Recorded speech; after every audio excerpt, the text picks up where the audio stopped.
Here, you can exercise your rights to freedom every day without leaving your home. We don't just say, we do. It's the Stain City way.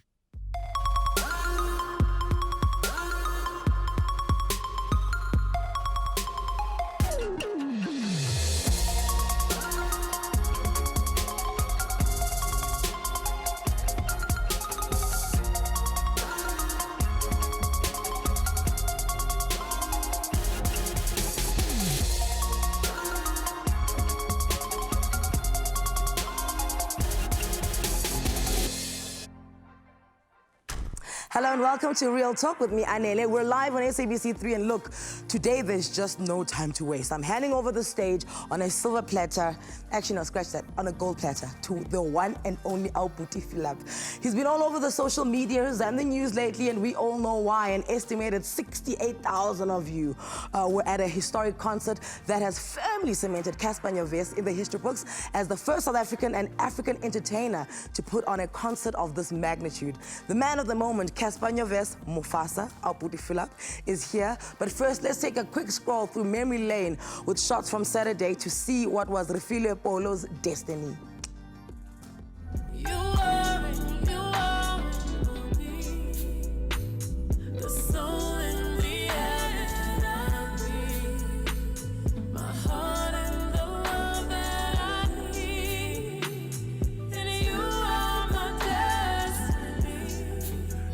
Maybe this is coming from my wrongs.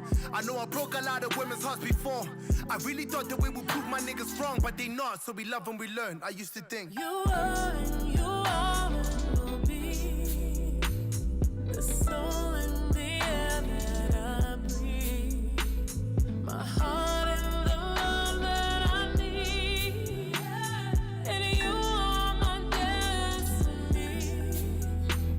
You are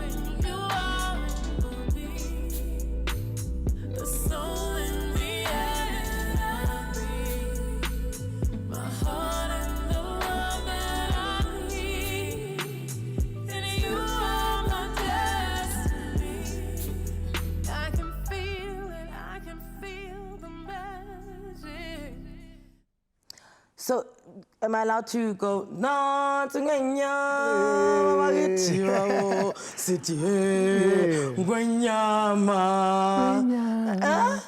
Yeah, the show was actually cut short. Lebo M was about to get on stage. Oh, I heard that the cops came and they were like, enough of this. Yeah. Okay, you said 1 over o'clock. time. Yeah, so Lebo M was about to do that song, and that's the only painful thing that that I have from the night. It was gonna be so iconic. Oh man. He was right backstage, and it was just his moment. Then the cops came. I heard in my ear that we had to close the show, but it was amazing. So, what if you don't close the show? Do they just switch at the main switch? They actually ended up switching off my mic. Oh. Yeah. So it's cops, man. Okay, so. What about having my body, sir? How does that work? So your control, your sound control, is not just your people, it's also the stadium's people, obviously. Yeah, there's a lot of things going on while we're on stage. There's stadium management, there's, the sound engineers, there's the people who are doing the production, there's the stage. It's a lot. And you can't throw lines like, I paid 3 million to be here, you will not switch anything off. Nah. That's the worst thing you could do. Because? They've got power. They can switch off the power in the stadium. Which could cause a stampede and panic, okay. And you don't want that. The fact that, we had 68,000 people in the building and we have no incidents, that's a blessing. So you don't want to do anything. So who overlooks stuff like that? Stuff like security and making sure there's water and there's pies and there's hot dogs and there's slap pies. Yeah. Pie. Yeah? I'm joking. There's a team. There's a team, man. There's a team. I've got an amazing team. Bridge Entertainment. Bridge Entertainment had an amazing team. They put together a team. There was interns. There was Sibu Mabena, who was in charge of a lot of things. There was this guy called Tebza. He was also handling the jog. It was hectic. So in the entire team, and you can include people who are not officially on your team, but they're around you, whose job was it to keep you focused and calm and, as least stressed as possible? Because this was stressful. Filling up F&B Stadium was easily the most stressful thing you've ever done. Yeah. So whose it job? should have been the most stressful, but I wasn't stressed. Weren't you? There's a guy called Spike in the team. Yeah, he was like really helpful throughout. Like he assisted me throughout everything. Like so everything that I needed, I would call on to him. And then in terms of the actual production, there was a lady called Melissa from Formative. She was like my wife throughout this journey. We kind of like conceived this baby together. And I was so proud of what we ended up coming up with. What do you mean you weren't stressed? I mean... I wasn't. I was mad calm. Wait, before, 2 weeks before you didn't have sponsors, you had nothing. You were about to sell your Bentleys. Yes, I didn't mind selling my Bentleys, you know what I'm saying? Because I knew that my dream is bigger than materials. I don't mind losing all this stuff. You know, my name will be remembered for the inspiration and the hope that I gave to people, not because of what I drove or the money I had. So I didn't mind. I was always calm, and I knew that God would eventually intervene. So, but like, you're sitting there and it's 8 days, you're like, okay, God.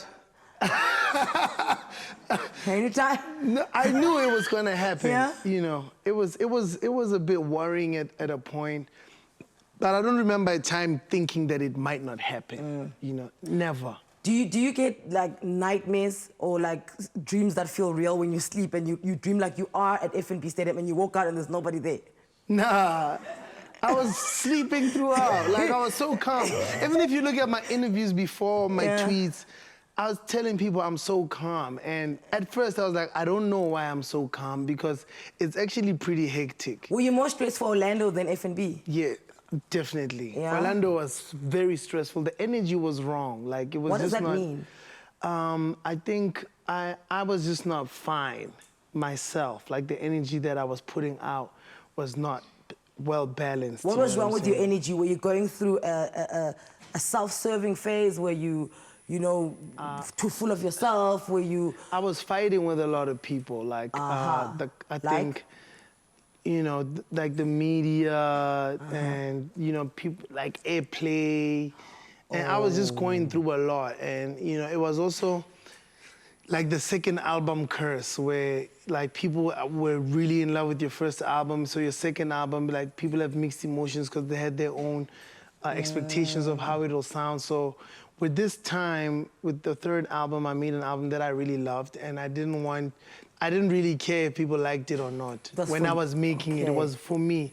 And funny enough, people really accepted it well, and the energy was right. I didn't care about fights. People were fighting with me. I was seeing diss tracks every 2 days. I was laughing. So it's like, hey, bro, you know, I've got actually serious issues to deal with. And my family was at my house. I didn't have like any girl drama. I was just at peace. All my friends were cool. Yeah, I was mad happy. And okay, so in terms of you weren't fighting with anyone, we picked that up in the way when you left the radio interview. He was on my radio show this morning, and everyone was like, he's so much more calmer than he usually is. It's like he finally accepts how big of a celebrity he is, that he's reached that level where he can never go down. Do you know what I'm saying? It's like you reached the highest score, and now it's the next one. Would you agree with that you're a lot calmer because your self-belief, although it was there before, but now it's just more relaxed in execution? You know what's the thing? Like, faith and doubt don't mix at all. Like, even if you have a little bit of doubt and you trying to pretend that you believe in yourself, that doubt, it's like oil and water, they don't mix. So it's either you doubt yourself or you have faith in yourself. So right now I'm in a position where, like, I really, really believe in what I'm doing, and I know that it's for the good of me and my people. Like, I've finally found the balance between when I do things for me, and I'm completely honest when I do it for me, and I'm completely honest when I do it for people. So I'm, you know, I've finally accepted my purpose, which is to inspire. And I've taken my role in life in general. So I'm cool. Like, okay, so your tweet just buy the ticket, bro. That's what, you know, that's another display of like emotional intelligence where, because like That was mad random. Like, me and you don't speak. And... Okay, you and him don't speak, but here's how I looked at that, is that when you filled up Orlando, you went to Taboo afterwards, and there was that iconic photo of you guys like embracing. Yeah. So for us, it was like, okay, it means things are civil. Things are not fine, they're civil.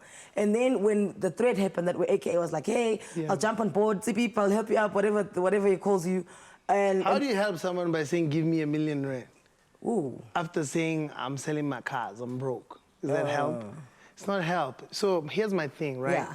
I didn't like speaking about AKA because it got boring for me. That everything that I do, I had to talk about him. It's like, can I just, work on myself? And, it got boring. But at that point, it was just big, and I was like, okay, I have to respond, right?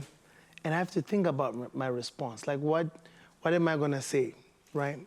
Number one, I'm not into acting like we're cool for the sake of making money, or, you know what I'm saying? If we wanna make money, let's make money. Let's meet in a boardroom because you're a businessman, I'm a businessman. Let's make money together. Let's, you know what I'm saying? Let's not act. So I wasn't gonna do that. So I was like, actually, it's fine. If you really wanna help, buy a ticket. If you know what I'm saying? Because the help that we need was people, buying tickets. Because that's what we were struggling with. And he never bought a ticket. It's like, I remember, I think it was Tom Cruise. America was going through a slump with the movies, and the people wanting to, like, I want to join the movies because I want to help it out. They're going through a slump. And he was like, if you want to help out the American film industry, be the audience. So basically... And people never understand that. Be an audience. Be there. Buy the product. Buy everything that we're doing. If you support us, then do that. Here's my thing. There were 68,000 people in the stadium. We're speaking about the guy who wasn't there. So who's the champion? The legends are the people who are in the stadium, who came to support this amazing, you understand? And it was raining. And we keep talking about... Do you know what I saw when I realized, okay, this is serious? It was raining, and I looked around, and there were girls in weaves, and they didn't care. Because us and our weaves say, we'll be like this. But this is us. The other thing is, did they pay for the weave? Yes, they paid for the weave. Because if you didn't pay for something, sometimes it doesn't hurt if it gets... Are you trying to say that we don't buy our own hair? Is this what you're about here? Because actually, I'll tell you, this girl, she must have had... Listen to this voice What note. type of weave was it? From plastic to the real stuff. You have got fans across the economic scale, Cassper. I'm joking. Wait, listen to this voice note, one of my favorites. Hi, Anele. Hi, Cassper. Oh, my goodness. My husband drove me all the way from Pietermaritzburg to the show. Thank you so much, hubby. Oh, my gosh. It was so amazing. Moment after moment, you just blew us away. The outfit changes, the production on the stage. I mean, I've watched Rihanna. I've watched Chris Brown. I've watched Nicki Minaj in SA. You killed it. Thank you. Wow. Wow, thank you. Okay, come on. Let's give him a round of applause. Stop being jealous. Stop being jealous. Shout out to Habi. Shout out to Habi, ne? Yeah, yo, man, the whole time, I was really, really stressed about the show. Yeah. Because I was like, this is the last one in Joburg. There's so many people. I had to close it right. I had to make sure that, it's done right. So I was so stressed about the show. I was in the gym because I knew that one part of the show I have to be in this traditional, wear, and it was hectic. Yeah. So people reacting like that to the pieces that I loved of the show was really, really amazing. Like, I was really, really hearing that, not that, for me, being compared to Americans doesn't mean as much as it used to, True, but right? The truth of the matter is they have the numbers and they may be like the standard that people compare us to, but for me, I used to get excited when they say, hey, you compared to Rihanna, but right now, it's just, for me, it doesn't mean much. But like, the fact that we have the second highest attended show in that stadium as a South African means the world to me. Okay, so speaking of those numbers, we're going to get to them after the break. Were you one of the thousands who braved the rain, the long queues to see Cassper and Nyovest on Saturday? Send us your WhatsApp voice notes of the highlights of the night. We'll be right back after this.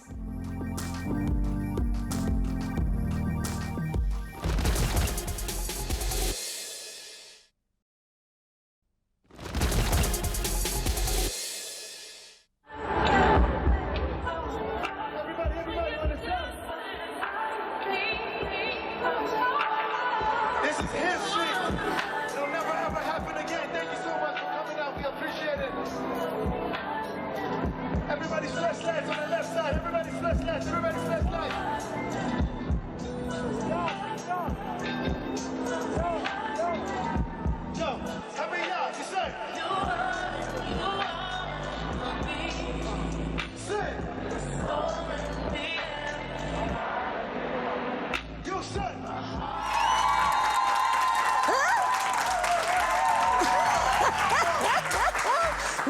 be careful what you wish for, because it may just come true. Welcome back to Real Talk. We have the kid from Mufftown who, despite many odds, had unshakable faith in himself and dared to dream.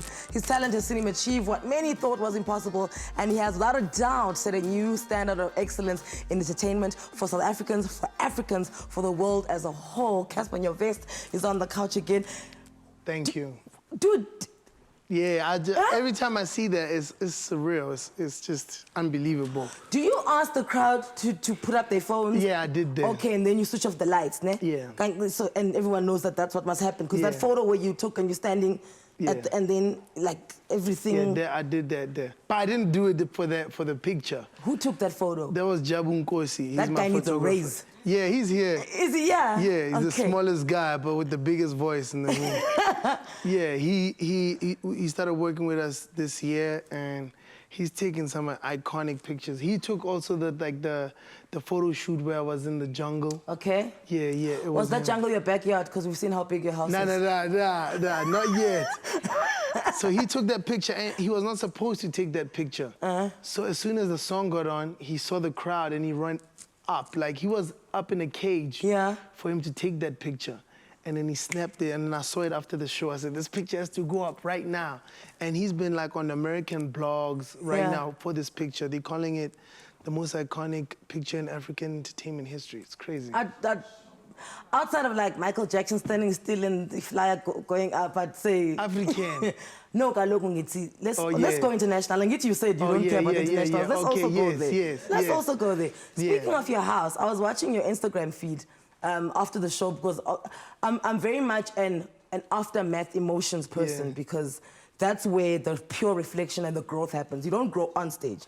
For me, I believe you grow afterwards. And I was wanting to see, like, what are you feeling? What are you eating? What are you doing? And you were having a party at your house. And what I enjoyed so much is that those were just your friends. It wasn't celebrities. It wasn't journalists. It was your family and it was your friends. Yeah. It was like my old, like, people I grew up with. This kid called Putlako. He's actually here with me. We went to primary school together. Kapoor was there. You can't call people gardeners anymor. You have to guy say, that does your landscape artist. Your landscape artist. Yeah, so he was there as well. Innocent, he's so famous right now. So, and then the guys who were working on the sound with us and giving out flyers were there, and we had a braai at my house. It was dope. Funny thing is, we didn't have that much women though. So they were like, you filled up FNB Stadium, but you can't fill up your pool with women. So it was the poppest thing. But it was fun. It was fun. It was fun. I don't think you struggled too much. Oh, speaking of women, there's one really important woman in your life. My mom. Your mother. Yeah. Okay. For me, what stood out in Fill Up the Dome is when she was praying and she was walking around and she was like, and she was praying. I literally got goosebumps. And every time I watch that DVD, like, it's my favorite part. So I wanted to know if she did it at FNB Stadium. Did she walk around? Did she do that? Yeah, she came. In fact, don't worry, you don't have to tell me. I can ask her myself. Mrs. Nyovest, please come on here. Oh, man. What's going on? Hi. Mama, I made it.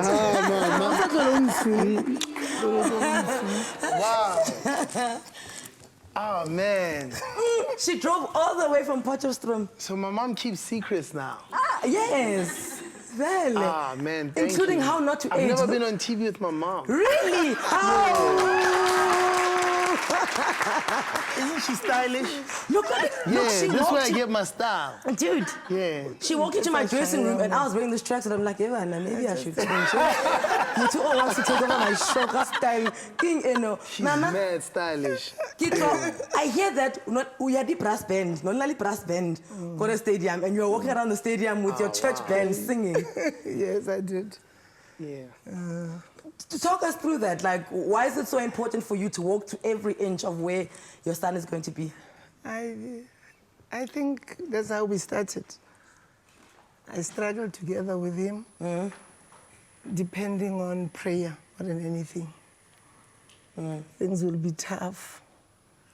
And that's how we grew up, actually. Papa o re godisitse ka thapelo, and to depend on God, even if things are impossible. Yeah.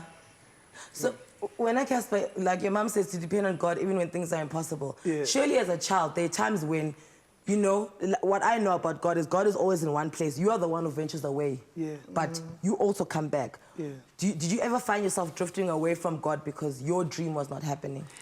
Nah. I've never drifted away from God, but I think as human beings, we kind of forget ourselves in success. Like when things are good, you know, you kind of drift away from God just because you're in the happening of things, you know what I'm saying? So I've been reminded by my mom and by a lot of situations just to go back to God, you know, and I find myself praying more when I'm doing well now than when I'm, you know, in stress. I don't know what to say, but thank you so much for this moment, you know? And you know what I'm thinking in my mind? Yeah. It's so dope that my mom speaks so well. Yeah. You know? She's a showbiz now. Yeah, yes. Where do you think you got it from? When do you think we came to? Yeah, she speaks so well, and I've always wanted people to hear like how my mom speaks and how she makes sense. And how beautiful she is. And how beautiful and stylish. And how shy am I? Yes, Are you shy? Yes, he's also shy. I am shy. Yeah. Oh, but I mean, now you're here and the entire country is watching. It's fine. Mama, when last did you give him a take 5? Just there. No, he's the only one actually who didn't get enough of. Ne?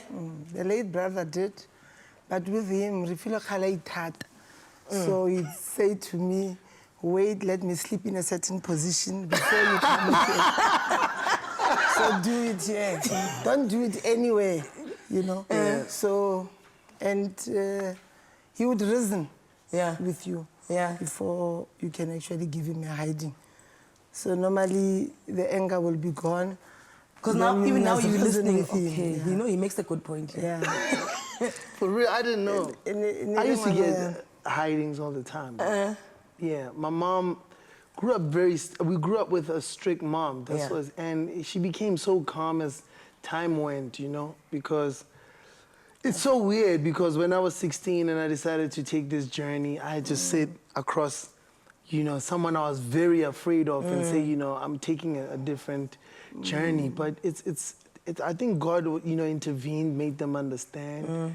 And because my mom used to beat us for anything. The Holy Spirit did, because I thought I'll be having a medical doctor. Refula is an intelligent child, or an accountant. But when he was in grade, 9, 11? 8. His grades just started to drop. And unale chomi bare Potlako. Yeah. Potlako made a joke to say, hey, Refil, you were one of the intelligent ones sitting in the front row. But after June, the second term, Refila got 3 out of 100. Instead of 100 or 90% as it was. Then, the teacher said, now, Refil, what happened to you now? No, you must now go sit at the back. So he just started, and then I gave in. Yeah, I think that's when I was, you know, really thinking about taking this as a career. And that's all I thought about, you know. And I was an intelligent kid. I was actually an A student at one point. So our grades, what my mom's trying to explain is that we were put in the class according to our grades. So if you're the smartest, you golden circles? Yeah, golden circles. So I was like top 3 in the beginning, and then went all the way to like the last row. And extra strong. Yeah. That's how I ended up there. But my mom used to be, I wanted to tell the story where every time my mom used to drive in the yard, you had a checklist. Did I defrost the chicken? Did I close the curtains? Did I wash flush the toilet? Yeah. By the time I got beaten up for flushing the toilet, but they also taught. I need to tell him my stories. He's telling my stories, even me. But that, you know, it taught us like discipline, responsibility. I'm one of the most responsible. Attention to detail. Attention to detail. Yeah. So I'm one of the most responsible ones in my squad because of this woman here. And I'm also a dreamer because of this woman. She taught me to really go for your dreams. Okay, so listen, thank you so much for coming all the way from Potchefstroom. Cassper, you chase those dreams, eh? Thank you. Next one, fill up Moses Mabida, eh? Yeah. Moses Mabida next year. Okay, Durban. And then in 5 years, we fill up someone's daughter. No. 5 years. No, next time he must fill up his own church now. Yeah. I'm just stuck on him wanting to fill up someone's daughter. I said 5 years. I need kids in 5 years, no? Hi. Okay, listen, from one Maftown legend to another one on the other side of this, trust me, you're going to be absolutely impressed. Come back. Mara, what are these things that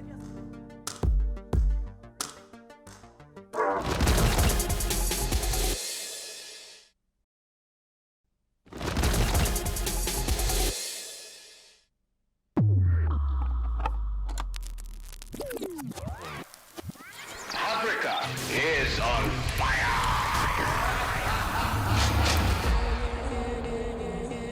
Yeah.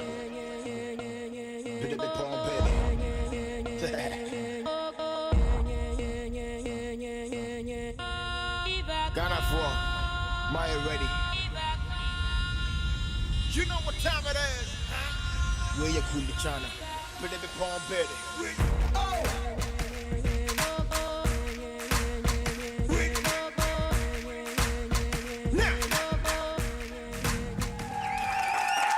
Welcome back to Real Talk. Today, I'm a proud supporter and friend of Motswako, I have to confess. Way before Cassper Nyovest came to Josie Hustle to pursue his destiny, came the original trailblazers who introduced the Maftown sound and swag to the airwaves. The likes of Double HP and a group of guys who called themselves Murafe gained popularity, and from that group was Khulane Morule, better known as Khuli Chana. He's made history over and above the music. He has channeled his creativity since his near-fatal tragedy of being shot at 9 times by police in October 2013 into something quite extraordinary. In 2016, after a difficult few years, he released his documentary, Picking Up the Pieces. It was also in 2016 when he joined a league of extraordinary gentlemen like visionary Andy Warhol, who have a signature edition bottle of an esteemed vodka dedicated to him as a symbol of his iconic triumphs and trailblazing stardom. And there's more, but he'll tell us about it. We are excited on Real Talk to welcome back second-time offender. Ladies and gentlemen, make some noise for Khuli Chana. Yo! What an intro! Yo! I love it. You know what? I look at your work now and I'm like, is this guy trying to be Martin Scorsese? What is going on? Yeah, you know, it's like a whole new world for me. It's a whole new game. It's uncomfortable at times. Yeah? Yeah, because, you know, I kind of got used to get on stage. Yeah. Yeah. Do your thing. Do my thing. Be loved immediately. Done. And because it's almost like with artists, your focus groups is immediate, because on stage you see how people are reacting. Exactly. Now it's different. Now it's different. Now. And also there's room for you to go and change and tweak things. Dude, but you know, I mean, this time around, it feels like I'm slowly growing into like a movie star. For real. And they're starting to feel like maybe this is the direction. Because I mean, I remember, you know, after my 3rd album, I started feeling like, geez, you know, I've been making music for so long, and I feel like I've hit the ceiling, and I want to reinvent myself again. And this has been like such an amazing journey for me, like working alongside with guys like Sunu Konera, making films in Ghana. I know, I watch your social media feed and I'm like, what's he doing there? Yeah. When is he gonna get back and make some music? Like, okay, so would you say that, because remember when you were here the last time, when I was speaking about your documentary, Pick Up the Pieces, and I was just blown away at how well it was produced. Yeah. You know, the emotional roller coaster that you took. I mean, we knew the story, we read the papers, you know, but to actually watch it and have pieces of your life, you know, angled in a certain way, I was like, these guys are creative. Yeah. And then you said, it's my woman, you know, it's all her. Do you think that the bug bit you guys then? Yes. And everything just kind of started leading us into this film, you know, this world of film and television and telling stories and So, and I love it. You know, it's just like when I'm in that space, it's amazing how natural everything comes to me. So I know that, because I read this somewhere about you, you don't like going to award shows, right? Because you say, you know, 3 times out of 5, you win, and the other 2 is just not nice, okay? But now, you're messing with the cans. Now, Fetu, Now I'm at now another awkward moment, and you know, God can be weird like that. You know, I'm in a room full of like creatives, you know, amazing, extraordinary minds, and then they call my name up on stage for One Source, and that's the night we scooped a gold can. Please explain to the people what a gold can is, because I don't think that, like, it's in advertising, it is an Oscar. Yes, it is. I think you said it. You took the words right out of my mouth. But I'll tell you, then the following day, right? Let me tell you a story. Then the following day, for me, this was the highlight. Following day, you know, I'm taking it all in. I'm in south of France. Everybody's bigging me up. And these are people I don't know. You know, I've seen their work. It's amazing. And then I run into Wyclef of the Fugees. And then he sees me, then he goes, Africa no longer riding shotgun. That's a line from One Source, yes. And then he laughs. He's like, okay, you didn't know I know your ish. And then he, you know, and then he starts calling everybody, and then he tells everybody, this is the dude I was telling you about, this is the video. And then, and then another lady comes who managed J. Cole's career, and she told me about how they've been using it as a case study. Oh, wow. And then next thing you know, there's like 10 people around us. And then he starts telling me how important that One Source video and how it resonates with him and him coming from Haiti and da-da-da. And then, you know, at that point, I'm just like in awe of this guy. And then we just hit it off. And then he told me stories about working on the Score album. And then one of the most iconic hip-hop albums ever. Joined the entourage, went to go check out his talk. Yeah. And then he got on stage, he performed. Yeah. And then you call me up on stage to come, spit like what we call a nice 16 bar from yours truly, Motok originator on the classic What do they Radio put in Night. the water in Mafikeng? Can we just go there and boil it up and sell it to the rest of the country? Dude, it was so surreal. But it also taught me to never limit God. Yes.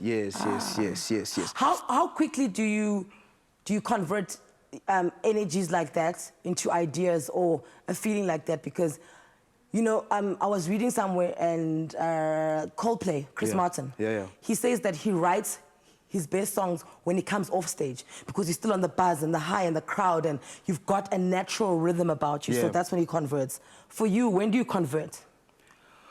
Okay, I'll tell you, like, let's put it in context of, with One Source, right? The visuals came first, and then I wrote to the visuals. So sometimes you have to trust in the process. So we went to Ghana, spent 8 days there. I didn't have a song. All I had was a beat. That's all I had. And then, hook, that's all I had. But I didn't have a song, so and I don't know if you realize, there's no, at any point where I'm lip syncing. Yeah. And I had to just trust in the process, and I'm watching Belungu going, hey, this guy doesn't even have a song. Are we going to be all right? Came back to SA, wrote the song, and I think probably, I would say, definitely my top 3 of, like, Khuli Chana joints. There's no doubt. Yeah. And because, I mean, you, like, people are, like, stressed. Like, we're out here in Ghana for 8 days, we don't have a song, okay? Yeah. All we have is a beat and patkos. Okay. Who was, outside of you, being most relieved when that came? Because you're right, it's easily one of your best work. Who else was it nice to watch the relief in their faces when they heard and they were like, okay, we're still out here? I would say the whole native VML team. I think I enjoyed that moment the most, when everybody was like, ooh, yeah, Baba. You know what I mean? Yeah, and KG, you know, who I've been working with since I was like, what, 12 years old? Wow. And he was the guy, you know, who's always by my side going, relax. We're gonna be all right. Relax. We watched the video, and then we told that story. Yeah.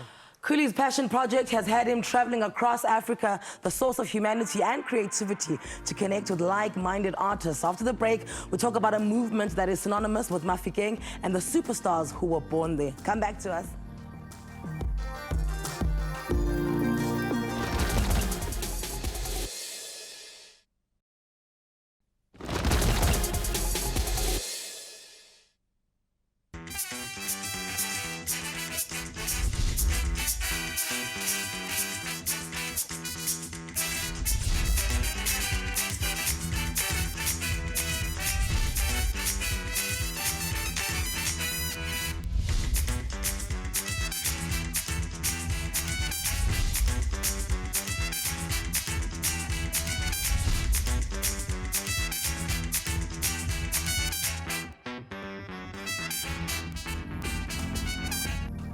From its humble beginnings 8 years ago with an audience of just 900 people to being Africa's second largest annual hip-hop festival, Maftan Heights has become a must-attend annual fest of Motswako royalty all on one stage.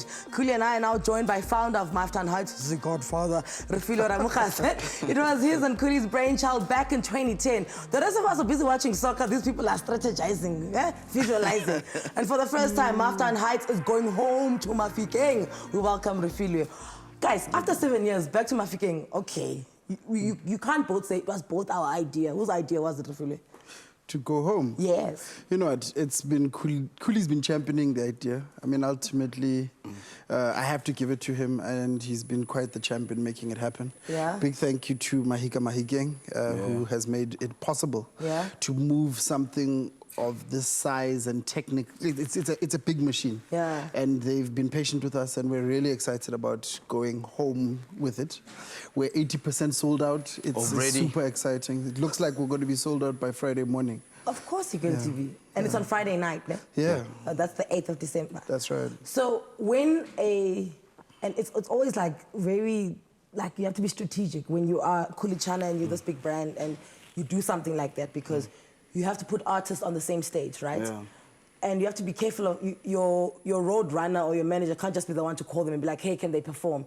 Is there like a hierarchy when it comes to you guys in hip hop where you must call AKA person and be like, Mfana, I want you on my stage again? Like, you know, like not like an invite you in grade 2. Hi, Khuli, please come to my party. Do you know what I'm saying? Like, that's pretty much how we ran it for a while.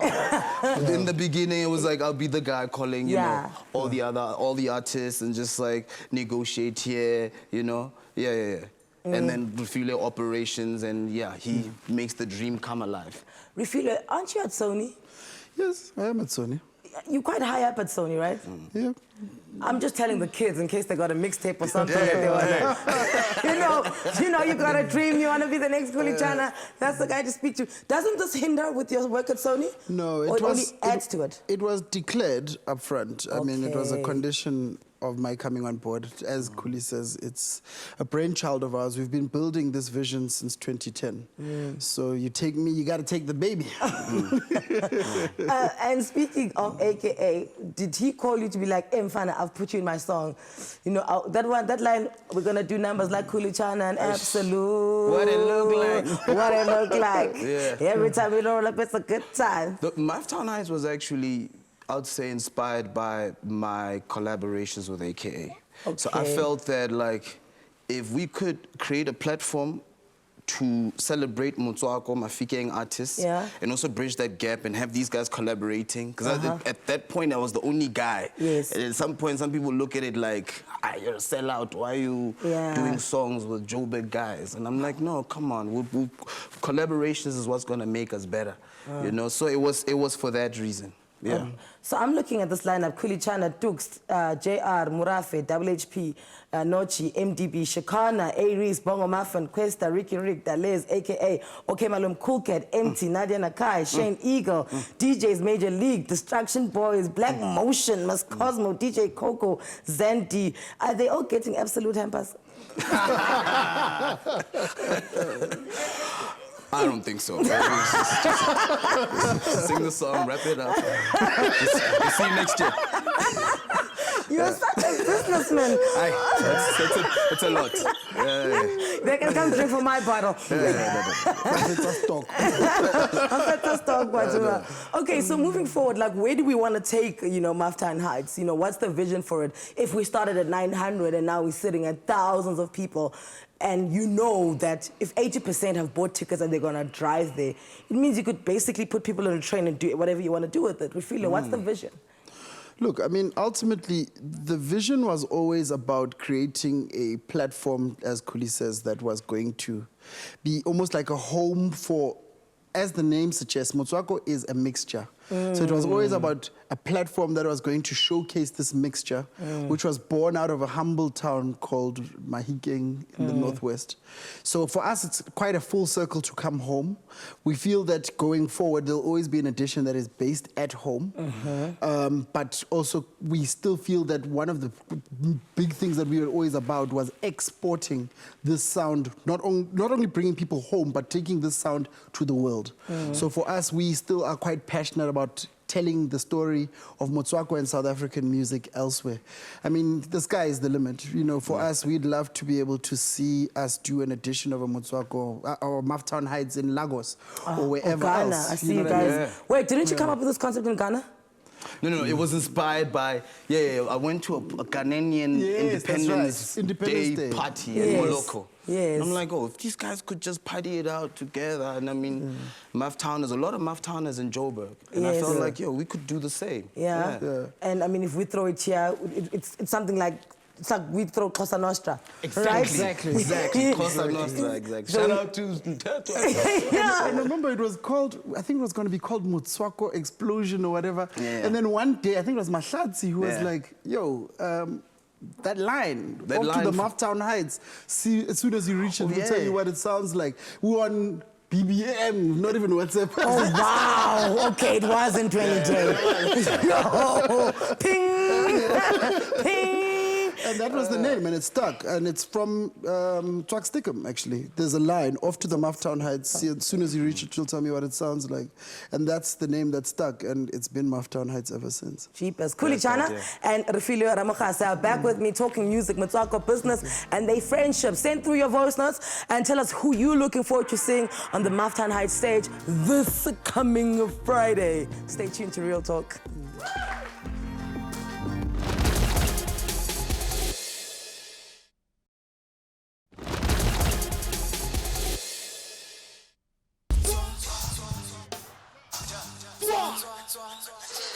Pisa le khowa ka speed, le shigelane sakina black as the way that end up come around like freeze. Hooking the donkey, flow digging the seat, beat on the beat like Coffee Funk, go free, pull up your, so easy, pull up your, so easy. Get who I told her I got a big enough. This is where we learned this move. We were here, We were here. The Maftown Heights concert will showcase the best hip-hop talents that South Africa and Africa has to offer. We're hanging out today with the founders of Maftown Heights. It's happening this coming Friday, the 8th of December. Khuli, Chana and Refilio Mokhasi. Guys, not Mokhasi, isn't it Ramokhasi? Ramokhasi. Yeah, this thing is lying to me. I know a lie. I can spot a lie from a mile away. So listen, what is the state of South African hip-hop? You first.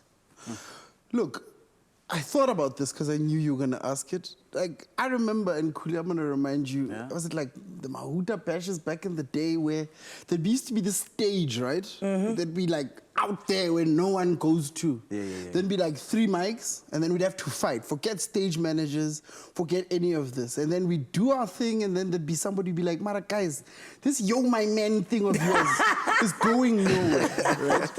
This is 2008, 2007, 2008. That's kind of what South African hip-hop was. I remember us having to beat the pavement, I think when Fresher came out, right? Where we were out there trying our best to just get it on radio. Did we think that at that point in time somebody would be winning gold cans, somebody would be filling up and having the 2nd largest attendance at the 5th largest stadium in the world, that people like Keenan Forbes would be starting digital agencies? Not in our wildest dreams could we have imagined that. So to answer your question, hip-hop, South African hip-hop is in a great place. Not only is it in a great place musically, because I think some of the hip-hop that's coming out of South Africa is better than anywhere else in the world. I was saying, I don't have a reason to listen to international 100%. hip-hop. I'm fine here. Right. Besides that, and props to everybody in their own way, we've monetized the entire lifestyle. So there's guys with clothing brands, there's guys who've got brand deals, there's guys who are filling up stadiums, you've got guys who've got production companies that they're starting, you've got people like Verb. We forget that Verb ultimately is still one of the OGs of this hip-hop thing. Executive producer, look at where he's taking this thing to. And still one of the best out. Exactly. Lyricist of all time. Complete beast.